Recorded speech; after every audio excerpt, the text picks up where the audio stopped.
무형교에서 유형교회로 오늘의 묵상입니다. 오늘은 마태복음 18장 1절에서 4절 말씀을 묵상하겠습니다. 성경 말씀을 보겠습니다. 그때의 제자들이 예수께 나와 이르되 천국에서는 누가 크니까? 예수께서 한 어린아이를 불러 그들 가운데 세우시고 이르시되 진실로 너희에게 이르노니 너희가 돌이켜 어린아이들과 같이 되지 아니하면 결단코 천국에 들어가지 못하리라.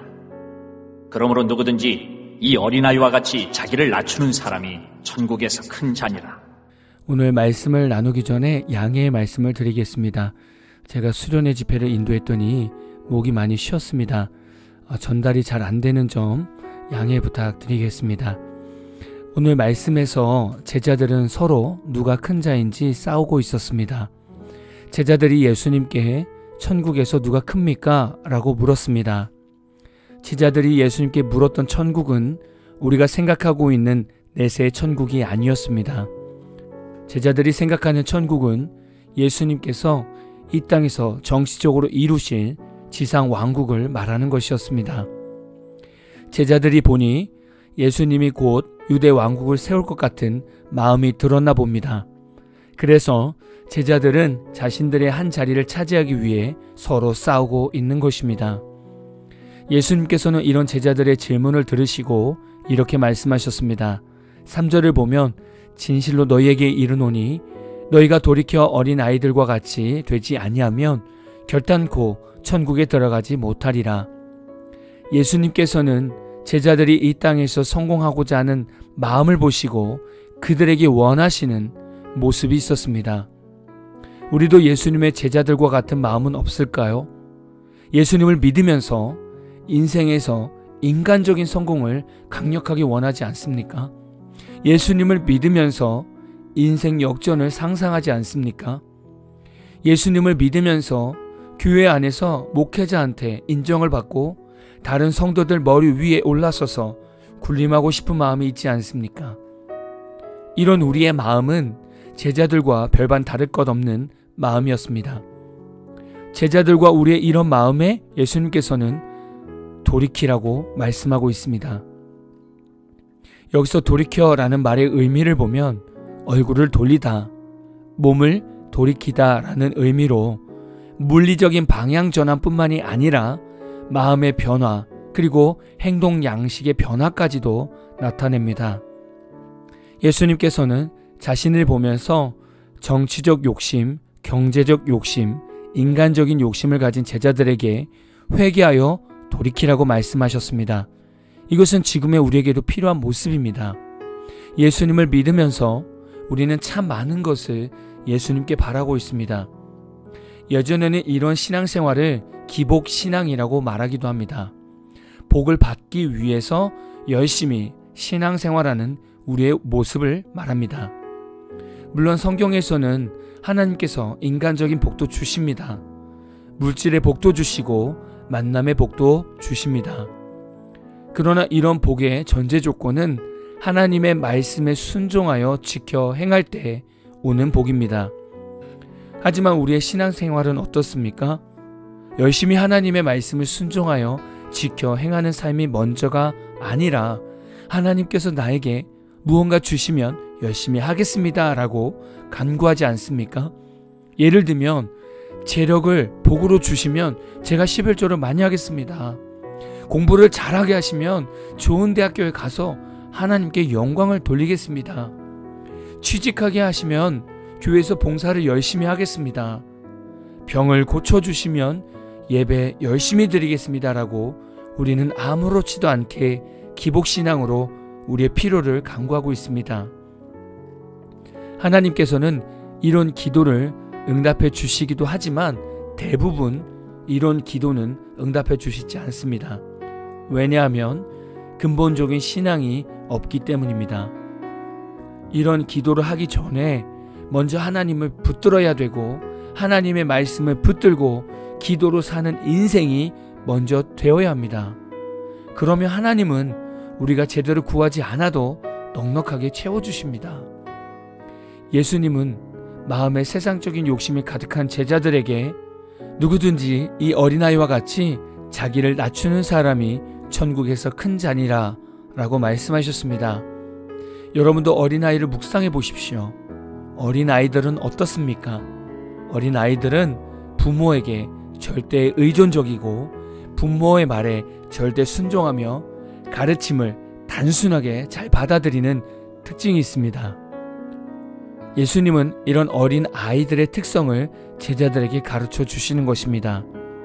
예수님께서는 제자뿐만이 아니라 우리도 어린아이처럼 하나님에 대하여 절대 의지하며 그 말씀에 순종하는 자만이 하나님의 나라의 백성이 될 수 있음을 말씀해 주고 계십니다. 이 말씀을 들으면서 우리가 얼마나 부끄럽습니까? 우리가 신앙생활을 조금만 하면 금세 교회 생활을 좀 안다고 머리를 굴리지 않습니까? 그리고 신앙생활을 좀 한다고 말씀을 들을 때 순종하기보다는 목회자의 설교를 판단하고 있지 않습니까? 또한 다른 사람들을 격려하고 칭찬하기보다는 판단하고 정죄하지 않습니까? 이런 우리의 모습은 예수님께서 말씀하시는 어린 아이와 같은 신앙이 아닙니다. 우리의 이런 신앙생활에서 돌이켜 회개하지 않으면 우리는 하나님의 나라의 백성이 될 수 없습니다. 특히 한국은 유교 문화가 강해서 위계 질서나 장유 유서의 정신이 강하지 않습니까? 섬기고 싶은 마음보다 섬김을 받고 싶고 헌신하기보다는 헌신해 주기를 바라고 주는 삶보다 받는 삶이 더 익숙한 우리의 삶이 아닙니까? 이런 것에서 우리는 돌이켜야 합니다. 우리는 지금 어린아이처럼 예배를 드리고 어린아이처럼 순수하게 말씀을 듣고 어린아이처럼 교회 봉사에 순종하고 있는가를 다시금 돌아보아야 합니다. 오늘 말씀을 통해서 우리의 신앙의 연조와 나이를 내려놓고 하나님 앞에서 순수한 신앙의 소유자인지를 다시금 묵상하는 하루 되시기를 진심으로 축복합니다. 오늘 마무리 찬양은 조수아님의 어린아이처럼 이라는 찬양입니다. 찬양 후에는 잔잔한 연주곡이 있습니다. 말씀을 생각하면서 기도하는 시간을 가져보십시오.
시사